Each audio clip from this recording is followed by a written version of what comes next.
إن الحمد لله نحمده ونستعينه ونستغفره ونؤمن به ونتوكل عليه ونعوذ بالله من شرور أنفسنا وسيئات أعمالنا من يهده الله فلا مضل له ومن يضلل فلا هادي له أشهد أن لا إله إلا الله وحده لا شريك له وأشهد أن محمدًا عبده ورسوله أرسله الله تعالى بالحق بشيرا ونذيرا وداعيا إلى الله بإذنه وسراجا منيرا أما بعد فإن خير الحديث كتاب الله وخير الهدي هدي محمد صلى الله عليه وسلم وشر الأمور محدثاتها وكل محدثة بدعة وكل بدعة ضلالة وكل ضلالة في النار. أعوذ بالله السميع العليم من الشيطان الرجيم من همزه ونفخه ونفثه. يا أيها الذين آمنوا اتقوا الله حق تقاته ولا تموتن إلا وأنتم مسلمون. يا أيها الناس اتقوا ربكم الذي خلقكم من نفس واحدة وخلق منها زوجها وبث منهما رجالا كثيرا ونساء واتقوا الله الذي تساءلون به والأرحام إن الله كان عليكم رقيبا. يا أيها الذين آمنوا اتقوا الله وقولوا قولا سديدا يصلح لكم أعمالكم ويغفر لكم ذنوبكم ومن يطع الله ورسوله فقد فاز فوزا عظيما. محترم حاضرین جمعہ، پردہ نشین خواتین، ملت اسلامیہ کے نونہار عزیز بچوں، سب سے پہلے تو اللہ تبارک و تعالی کا بے انتہا شکر ہے.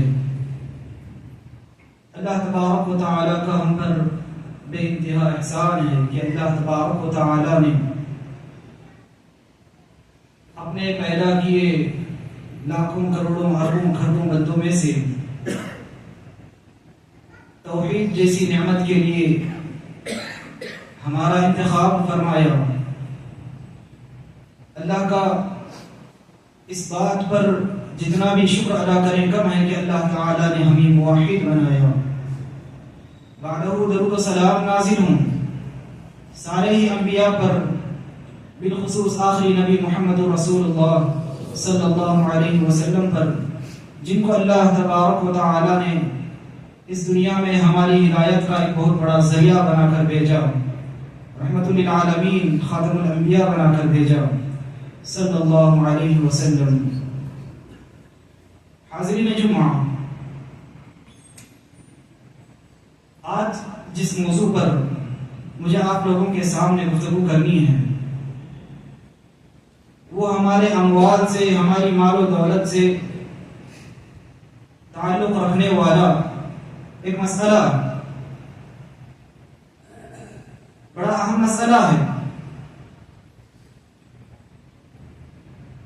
یقیناً شریعت نے اس مسئلے کو یا اس چیز کو جائز اور مباح قرار دیا، مگر ساتھ ہی ساتھ یہ بھی بتایا کہ ایک خطرناک مسئلہ ہے. میری مراد قرض سے ہے. یقیناً اللہ تعالی نے اس دنیا کے اندر بعض انسانوں کو غنی بنایا، مالدار بنایا، تو وہیں پر کچھ کو فقراء بنایا. اللہ تبارک و تعالی کے اس اپنے پیدا کردہ بندوں میں اس طرح کی جو تفریق ہے، یقیناً اس کے پیچھے کچھ نہ کچھ حکمت ضرور ہے. انسانوں کی بہت ساری ضروریات ایسی ہیں جو ایک دوسرے پر منحصر ہیں. فقراء اپنی جگہ پر سب کچھ نہیں کر سکتے. اسی طرح اس دنیا کا مالدار چاہے جتنا بڑا مالدار کیوں نہ ہو، اپنی جگہ پر وہ ہر کام نہیں کر سکتا. تو اللہ تعالیٰ نے بڑی حکمت کے ساتھ اپنے بندوں میں سے کچھ کو مالداری عطا فرمائی، کچھ کو غریب ہی رہنے دیا. یہ اللہ تبارک و تعالیٰ کا ایک طرح سے فضل بھی ہے، اللہ تعالیٰ کی ایک حکمت بھی ہے. تو محترم حاضرین، ہماری جو ضروریات ہیں، ان ضروریات میں ایک طرح کی سب سے بڑی ضرورت مال اور دولت بھی ہے. اس مال اور دولت کی بنیاد پر ہمارے بہت سارے کام رہتے ہیں، اور ہمارے بہت سارے کام ایسے ہیں جن کو مال اور دولت کے بغیر کرنا ناممکن ہے. تو یہ سہولت کچھ لوگوں کے پاس فراوانی کے ساتھ موجود ہوتی ہے، مال کی سہولت موجود ہوتی ہے، لیکن کچھ لوگ ایسے ہیں جن کو ضرورت ہوتی ہے مگر ان کے پاس مال و دولت نہیں ہوتی. تو ایسی صورت میں شریعت اسلامیہ نے اپنے ماننے والوں کے لیے ایک دروازہ کھولا. وہ دروازہ قرض کا دروازہ ہے. اس کی مشروعیت پر کوئی شک نہیں کر سکتا. یہ ایک جائز اور مباح کام ہے. اس کی مشروعیت پر قرآن مجید میں آیتیں بھی دلالت کرتی ہیں. قرآن مجید کی سب سے لمبی آیت، سب سے بڑی آیت اللہ تعالیٰ نے سورۃ البقرہ میں اسی کے تعلق سے رکھی. سب سے بڑی آیت قرآن مجید کی، اطول الآیت جس کو کہا گیا، جو سب سے لمبی آیت ہے قرآن مجید کی، قرض داری کے تعلق سے، قرض کے احکام اور مسائل کے تعلق سے اللہ تعالیٰ نے آیت رکھی. اور اسی طرح اس کی مشروعیت کی اگر ہم بات کریں تو نبی کریم صلی اللہ علیہ وسلم کا فعل بھی اس بات پر دلالت کرتا ہے.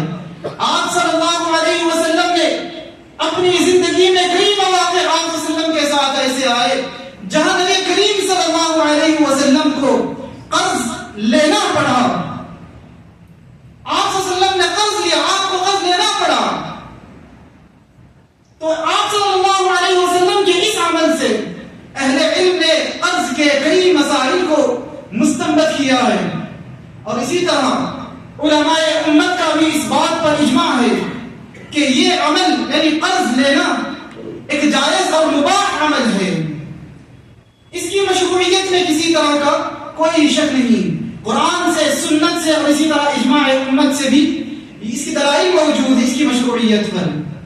بہرحال لیکن مسئلہ یہ ہے کہ بندہ اگر قرض لینا چاہتا ہے تو وہ کب قرض لے گا؟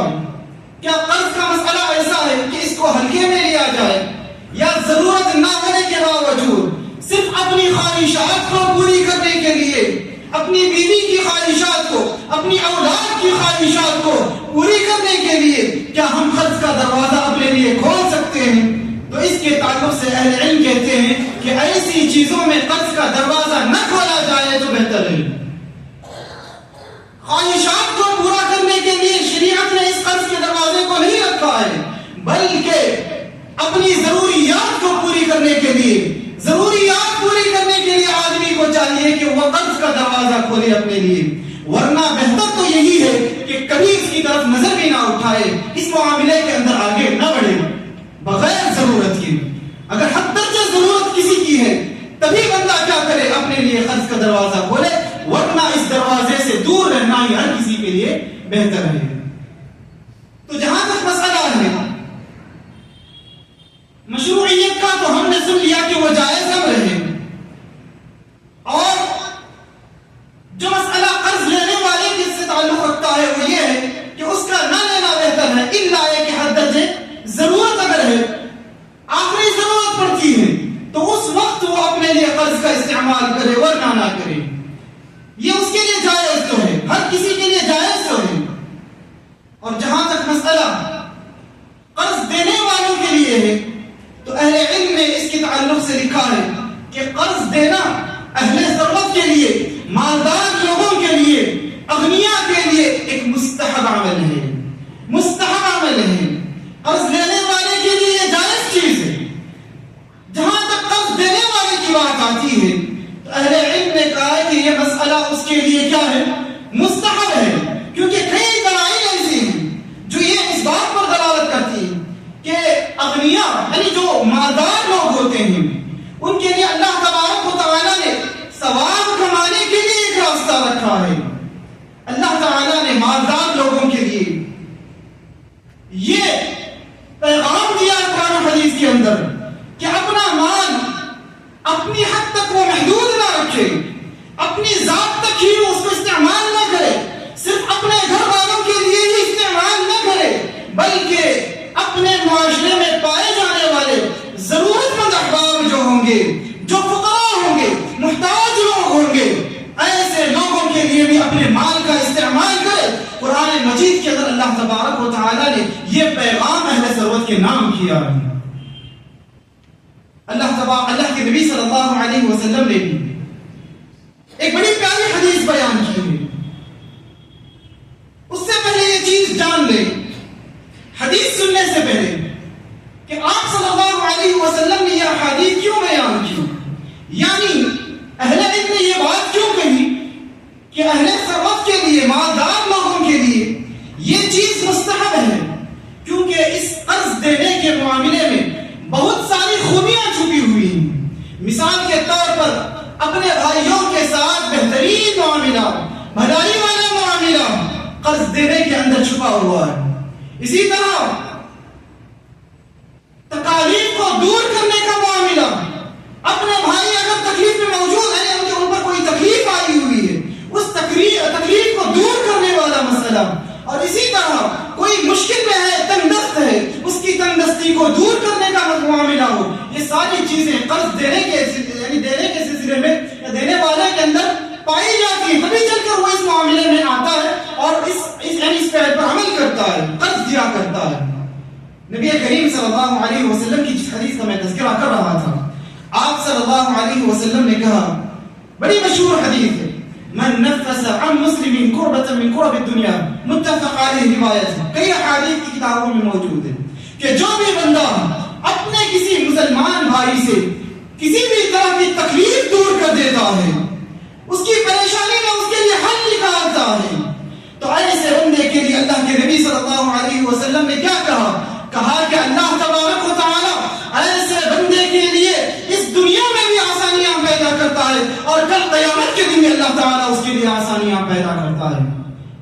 اور آج کے معاشرے میں اگر ہم دیکھیں، کئی واقعات ہمارے سامنے ایسے ہوئے ہیں جس کی وجہ سے ہم کیا کرتے ہیں، ہم اپنے ہاتھوں کو روک لیتے ہیں، اپنے ہاتھوں کو روک لیتے ہیں۔ کوئی اگر محتاج آتا ہے، ضرورت مند آتا ہے، ہم سے قرض کا مطالبہ کرتا ہے، ہمارے پاس استطاعت موجود ہے کہ ہم قرض دے سکیں، اس کے باوجود بھی ہم کیا کرتے ہیں، قرض دینے سے ڈرتے ہیں، کیونکہ واقعات ایسے خطرناک ہمارے سامنے آئے ہیں کہ جس کی وجہ سے ارادہ نہیں بن پاتا ہے، ہمارا دل نہیں کرتا کہ ہم کسی کو قرض دیں، لوگوں کے عمل کی وجہ سے۔ لیکن جہاں تک معاملہ ہے فضیلت کا، فضیلت والی اگر بات ہم کریں تو یہ افضل عمل ہے کہ آدمی کیا کرے، اگر اس کے پاس استطاعت ہے تو اپنے بھائی کی ضرورت کو پورا کرنے کے لیے یا تو اس پر صدقہ کرے، صدقے کے ذریعے سے مالدار لوگوں کو کیا کرنا چاہیے، یہ بھلائی والا عمل کرنا چاہیے۔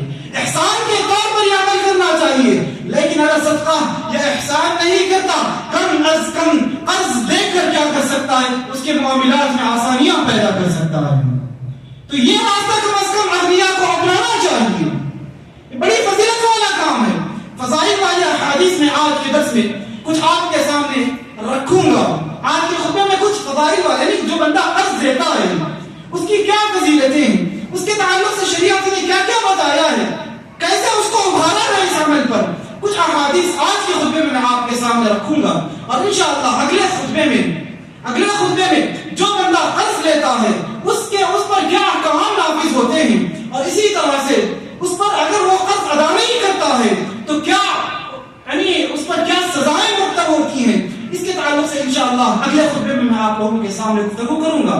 جہاں تک مسئلہ ہے قرض دینے والے کا، تو سب سے پہلی حدیث تو ہم نے سنی ابھی، نبی کریم صلی اللہ علیہ وسلم نے اس حدیث میں کئی باتیں بتائی۔ ایک تو بتایا کہ جو ہے پریشانیوں کو جو بندہ دور کرتا ہے اپنے مسلمان بھائی کی، اس کی پریشانیاں اللہ تبارک و تعالیٰ کل قیامت کے دن اس دنیا میں بھی دور کرتا ہے اور آخرت میں بھی دور کرتا ہے۔ اسی طرح اسی حدیث میں آپ صلی اللہ علیہ وسلم نے کہا من یسر علی معسر، جو بندہ پریشانی میں ہے، تکلیف میں ہے، یعنی مشکل حالات اس پر گزر رہے ہیں، اس کے لیے اگر کوئی بندہ آسانی کرتا ہے اللہ تعالیٰ اس کے لیے دنیا میں بھی آسانیاں پیدا کرتا ہے۔ اور سب سے بڑی چیز ہے کہ آخرت کے اندر جو سب سے بڑا مسئلہ ہے، سب سے بڑا معاملہ ہے آخرت کا معاملہ، اللہ تعالیٰ وہاں پر بھی آسانیاں پیدا کرتا ہے۔ ایسی 3-4 باتیں آپ صلی اللہ علیہ وسلم نے اس حدیث کے اندر ارشاد فرمائی۔ اس کے علاوہ ایک اور حدیث آتی ہے جس کو امام البانی رحمہ اللہ نے اپنی صحیح الترغیب و ترہیب میں حسن لغیری کا درجہ دیا۔ کہتے ہیں نبی کریم صلی اللہ علیہ وسلم نے ارشاد فرمایا ان اللہ تعالی اقواما، اللہ تعالیٰ کے کچھ خاص لوگ ایسے ہیں، کچھ خاص بندے ایسے ہیں اختصهم بالنعم لمنافع العباد، جن کو اللہ تعالیٰ نے نعمتوں کے ذریعے سے خاص انعام کیا، اپنا خاص انعام ان پر کیا ہے۔ یہاں مراد کون لوگ ہیں؟ وہ لوگ جو مالدار ہیں۔ اللہ تعالیٰ نے کہا اللہ کے کچھ خاص بندے ایسے ہیں جن پر اللہ تعالیٰ نے ایک خاص انعام کیا، اور وہ انعام کیوں کیا؟ لمنافع العباد، عام لوگوں کو فائدہ پہنچانے کے لیے، صرف ان کی ذات کی حد تک فائدہ پہنچانے کے لیے نہیں، یہ انعام اغنیاء کے لیے کیوں کیا گیا؟ یہ مالداری لوگوں کو کیوں دی گئی؟ لمنافع العباد، دوسرے سارے لوگوں کے منافع کے لیے، ان کے فائدے کے لیے، سب کے فائدے کے لیے اللہ تعالیٰ نے یہ مالداری عطا فرمائی۔ آگے نبی کریم صلی اللہ علیہ وسلم فرماتے ہیں یقرهم فیہا ما بذلوہا، اللہ تعالیٰ ان کو اس حالت میں اس وقت تک رکھے گا جب تک کہ وہ اپنا مال فقراء پر خرچ کرتے رہیں گے۔ جب تک ایک مالدار آدمی اپنے مال و دولت کو فقراء پر خرچ کرتا رہے گا، محتاج لوگوں پر خرچ کرتا رہے گا، مسکینوں پر خرچ کرتا رہے گا، اس وقت تک اللہ تبارک و تعالیٰ اس کی مالداری میں اضافہ کرتا رہتا ہے۔ اور اس کے بعد نبی کریم صلی اللہ علیہ وسلم نے کہا فَإِذَا مَنَعُوهَا نَزَعَهَا مِنْهُمْ، اور جب بھی وہ لوگ اس بات سے انکار کر دیں، یعنی مسکینوں کی مدد کرنے سے انکار کر دیں، فقراء کی مدد کرنے سے انکار کر دیں، تو ایسی صورت میں اللہ تعالیٰ یہ نعمت ان سے چھین لیتا ہے، یہ نعمت ان سے چھین لیتا ہے۔ تو معلوم ہوتا ہے کہ مالدار لوگوں کے لیے نبی کریم صلی اللہ علیہ وسلم نے ایک بہترین پیغام اس حدیث میں دیا، وہ یہ ہے کہ وہ اپنے مال کو فقراء اور محتاج لوگوں کے لیے خرچ کرتے رہیں۔ اس سلسلے میں کبھی اپنے ہاتھوں کو نہ روکیں، کنجوسی نہ دکھائیں، بخیلی نہ دکھائیں، بلکہ خرچ کرتے رہیں۔ یہ پیغام نبی کریم صلی اللہ علیہ وسلم نے دیا۔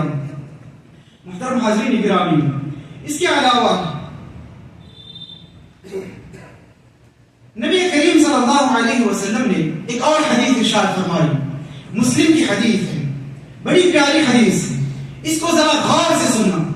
نبی کریم صلی اللہ علیہ وسلم نے کہا من انذر معسرا او وضع عنه اضلہ اللہ فی ظلہ، اللہ کے نبی صلی اللہ علیہ وسلم نے کہا کہ جو بندہ قرض کسی کو دیتا ہے اور قرض دینے کے بعد اس قرض لیے ہوئے آدمی پر مہلت دیتا ہے، مطلب کیا ہوا؟ کسی آدمی کو آپ نے قرض دیا اور ایک مدت متعین کی کہ اس مدت تک تم واپس لوٹاؤ گے، مگر اس مدت کے آنے کے بعد بھی وہ بندہ اس حالت میں نہیں ہے کہ وہ لوٹا سکے اپنا مال، تو ایسی صورت میں اگر کوئی بندہ اس کے ساتھ آسانی کا معاملہ کرتا ہے، اس کو مہلت دیتا ہے، اس کے لیے راہ ہموار کرتا ہے اور وقت دیتا ہے اور مہلت دیتا ہے، اللہ کے نبی صلی اللہ علیہ وسلم نے کہا یا پھر وہ بندہ کیا کرتا ہے، سرے سے اس کا قرض معاف بھی کر دیتا ہے، سرے سے اس کا قرض معاف کر دیتا ہے، اللہ کے نبی صلی اللہ علیہ وسلم نے کہا اظلہ اللہ فی ظلہ، کل قیامت کے دن اللہ تبارک و تعالی اس بندے کو اپنے عرش کے سائے میں جگہ نصیب فرمائے گا جس دن اللہ کے عرش کے سائے کے علاوہ کوئی اور سایہ نہیں ہوگا. جس دن اللہ کے عرش کے سائے کے علاوہ کوئی اور سایہ نہیں ہوگا، ایسے وقت میں اللہ تعالیٰ اس بندے کو اپنے عرش کے نیچے جگہ دے گا اپنے سائے میں. جو بندہ قرض لیے ہوئے آدمی کے ساتھ آسان معاملہ کرتا ہے، نرم معاملہ کرتا ہے. اللہ اکبر، کتنی بڑی بات ہے. ایک اور حدیث نبی کریم صلی اللہ علیہ وسلم نے ارشاد فرمائی. ان احادیث کو یاد رکھنے کی ضرورت ہے، ان احادیث کو اپنی نظروں میں ہمیشہ رکھنے کی ضرورت ہے اور اس کے مطابق عمل کرنے کی ضرورت ہے. آدمی یہ نہ سوچے کہ میں اگر قرض دوں گا تو پتہ نہیں کل کے دن یہ ادا کرے گا نہیں کرے گا. وہ ادا کرے نہ کرے آپ کا اجر برابر مقرر ہے. اللہ تعالیٰ کے پاس برابر آپ کو کئی گنا بڑھا کر دیا جاتا ہے. آگے والی حدیث سنیے، آپ کو پتا چلے گا. آپ سوچیں گے کہ جو بندہ مجھ سے قرض لیا ہے وہ نہ لوٹائے تو ہی اچھا ہے میرے لیے، جب تک نہیں لوٹا تو تب تک اچھا ہے. کیسے؟ نبی کریم صلی اللہ علیہ وسلم نے ارشاد فرمایا من انظر علی معسر کان له كل يوم صدقہ. جو بندہ معسر کے لیے مہلت ادا کرتا ہے، یعنی جو بندہ قرض لیے ہوئے آدمی کے لیے مہلت پہ مہلت دیتا ہے، اس کے لیے آسانیاں پیدا کرتا ہے، اللہ کے نبی صلی اللہ علیہ وسلم کہتے ہیں ہر دن اس کے لیے صدقہ لکھا جاتا ہے. اللہ اکبر، ہر دن اس کے لیے صدقہ لکھا جاتا ہے. اور وضاحت کرتے ہوئے نبی کریم صلی اللہ علیہ وسلم نے ارشاد فرمایا کہ ومن انذر بعد حله، اگر کوئی بندہ اس کا وقت ختم ہونے کے بعد بھی اس کو مہلت دیتا ہے، وقت متعین تھا، مدت طے تھی کہ اس مدت تک وہ لوٹا دے گا، مگر اس نے نہیں لوٹایا طاقت نہ ہونے کی وجہ سے یا کسی بھی وجہ سے وہ نہیں لوٹا پایا، تو اللہ کے نبی کہتے ہیں کہ اس کے بعد سے لے کر ہر دن جتنا اس نے قرض کیا ہے اتنا صدقہ اس کے نام پر لکھ دیا جاتا ہے. سبحان اللہ.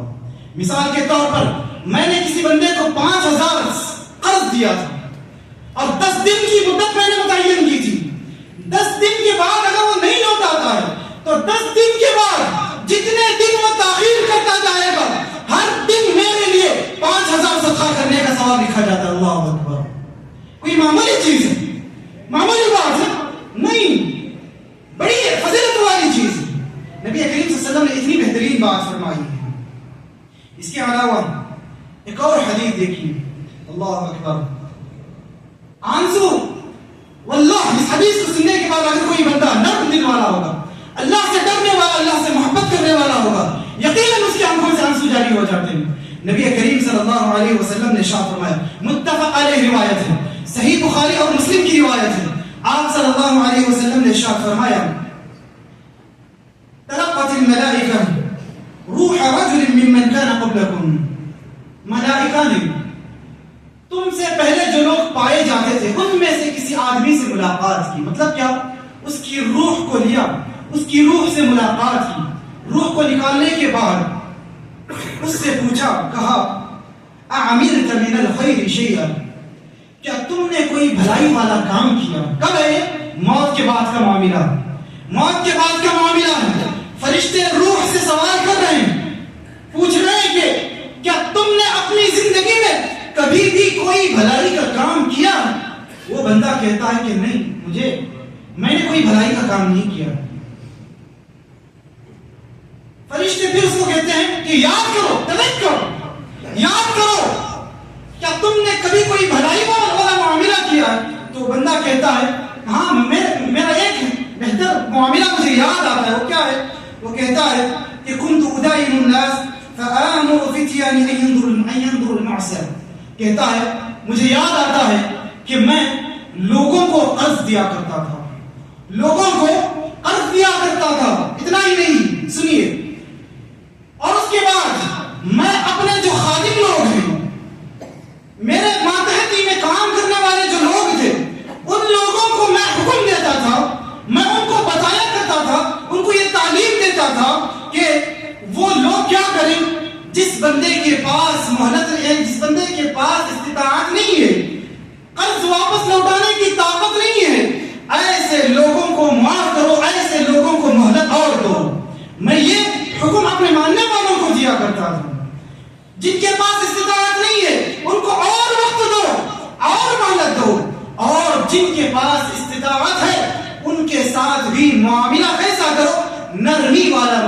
کرو.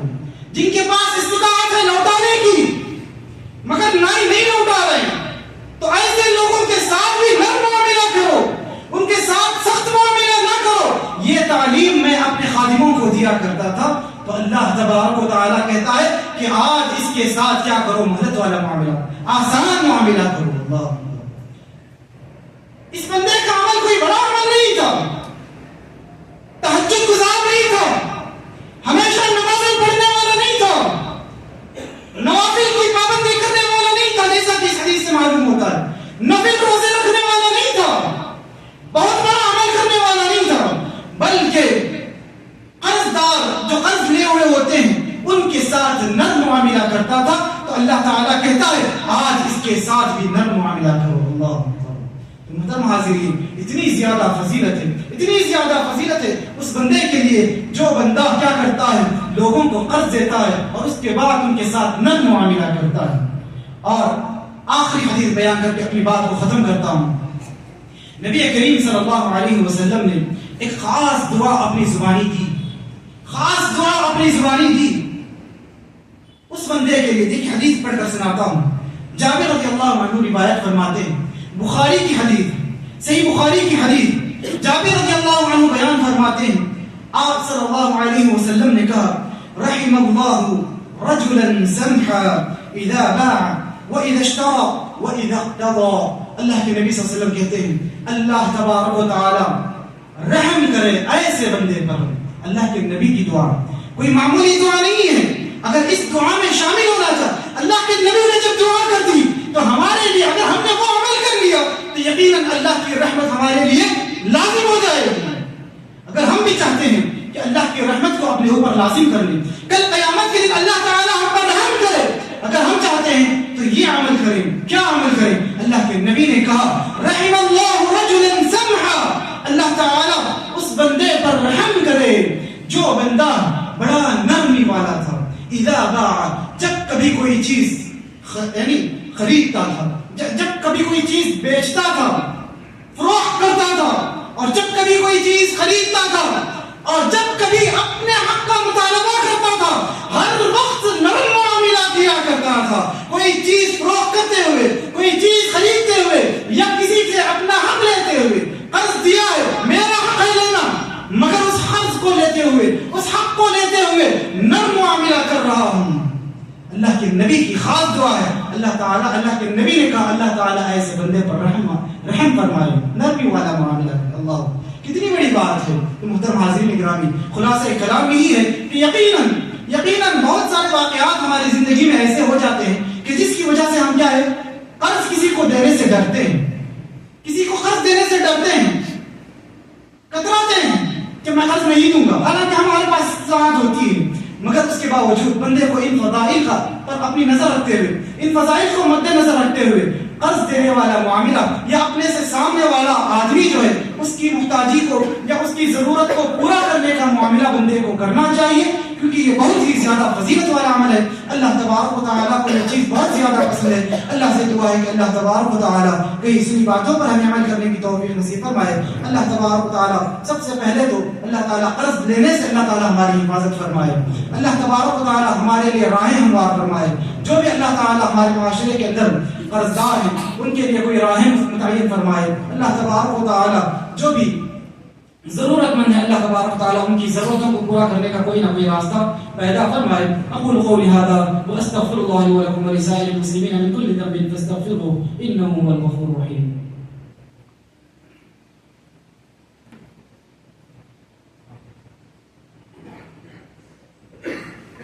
ان الحمد لله نحمده ونستعينه ونستغفره ونؤمن به ونتوكل عليه ونعوذ بالله من شرور انفسنا وسيئات اعمالنا من يهده الله فلا مضل له ومن يضلل فلا هادي له. اشهد ان لا اله الا الله وحده لا شريك له واشهد ان محمدا عبده ورسوله ارسله الله تعالى بالحق بشيرا ونذيرا وداعيا الى الله باذنه وسراجا منيرا. اما بعد فان خير الحديث كتاب الله وخير الهدي هدي محمد صلى الله عليه وسلم وشر الأمور محدثاتها وكل محدثة بدعة وكل بدعة ضلالة وكل ضلالة في النار. أعوذ بالله السميع العليم من الشيطان الرجيم من همزه ونفخه ونفثه.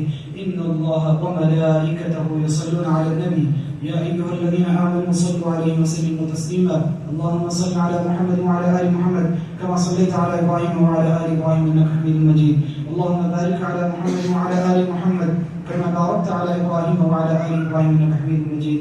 اللهم انصر من نصر دين محمد صلى الله عليه وسلم واجعلنا منهم آمين. واخذل من خذل دين محمد صلى الله عليه وسلم ولا تجعلنا منهم آمين. عباد الله رحمني ورحمكم الله، إن الله يأمر بالعدل والإحسان وإيتاء ذي القربى وينهى عن الفحشاء والمنكر ولذكر الله أكبر والله يعلم ما تصنعون.